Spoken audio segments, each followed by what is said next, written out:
Alright, so let's talk about those films that I've only seen once. Because looking through something to watch the other day, I said to myself, hey, I haven't seen that for ages. Then I thought I've only seen it once. So I went around looking at other films I've seen only once, and I pulled a handful off the shelf. They used to be in piles, you know. I used to have them in piles so I knew what to watch. Now they're all on the shelf. I don't know what the hell's going on. But anyway, these are all films that I've only seen once.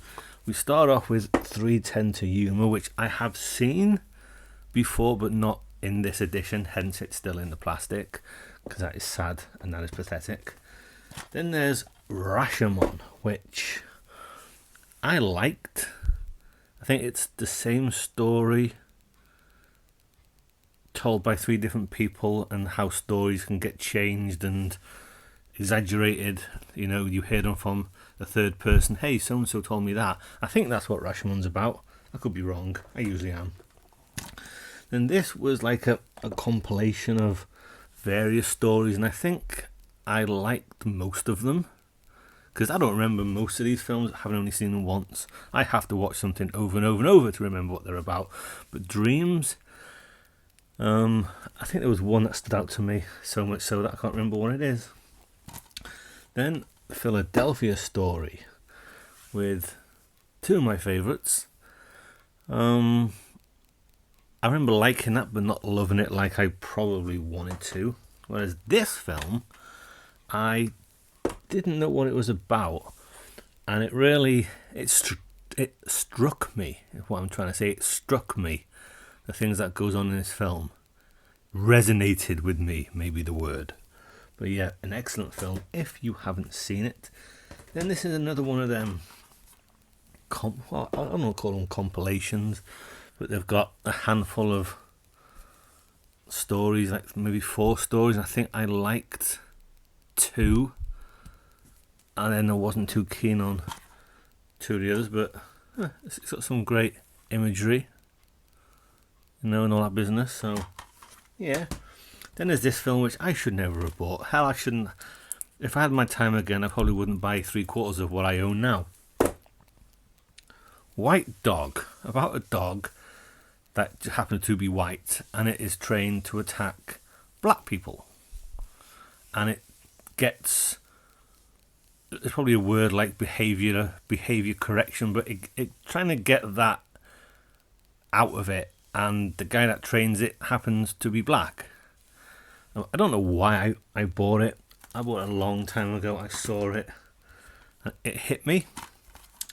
Then there's A Thief of Baghdad, 1920 something. I prefer the 40s version. This is a silent film, and I remember it taking a long time to get to the action, so to speak.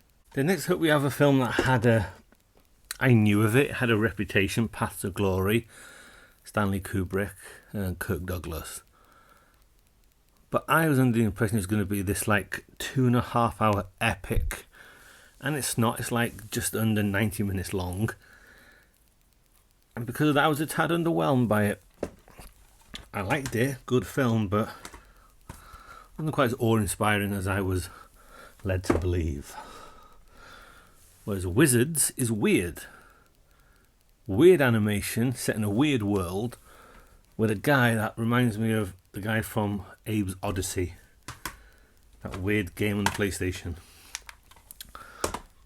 Now, City of the Dead was recommended to me by Mike many, many years ago. I went out and I bought it and I loved it. Haven't seen it since. Christopher Lee has, I think, a stupid American accent, but I'll forgive him because he's done that a few times, even though just why would you want him to speak in a stupid soppy Yank accent when he's got a hell of a voice that he's got? But I don't remember too much of it. Then I think all the films from Jimmy Stewart's Westerns collection, there it is, with the exception of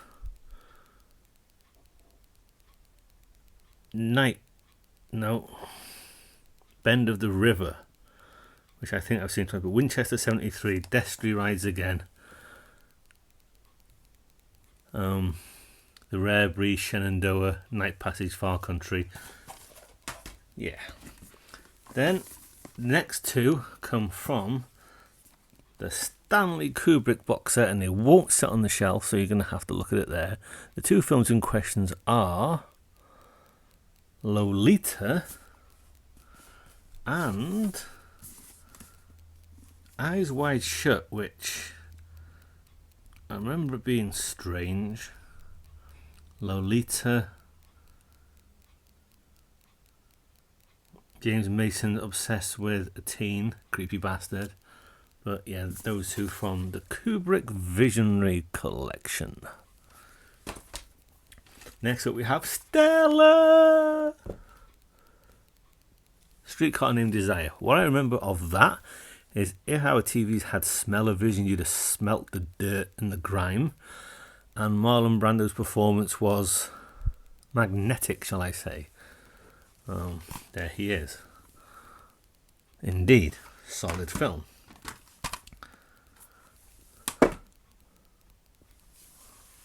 That I remember being set in the Himalayas, I want to say.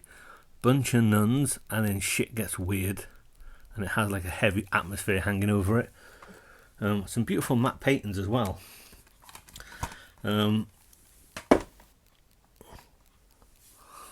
Once Upon a Time in Hollywood.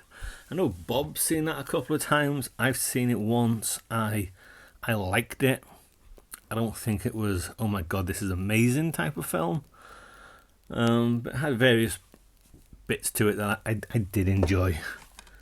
But obviously not so much that I went out and watched it again.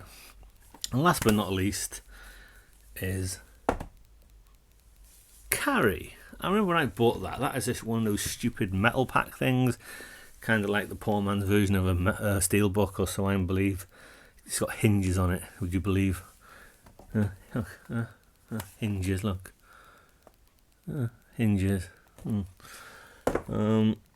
I remember buying that, and then a couple of months later, Arrow came out with a copy which was far superior to mine and made me feel like a fool. But Carrie, I have seen, I remember bits of it. Obviously, when Carrie goes apeshit, one doesn't easily forget that. But yeah, Carrie, I meant to watch it last October, but I didn't. And I meant to watch it in between, and I still haven't. So there's some of the films that I've only seen for the first time. I have more, so maybe I'll shoot another video. So that's it. Bye bye.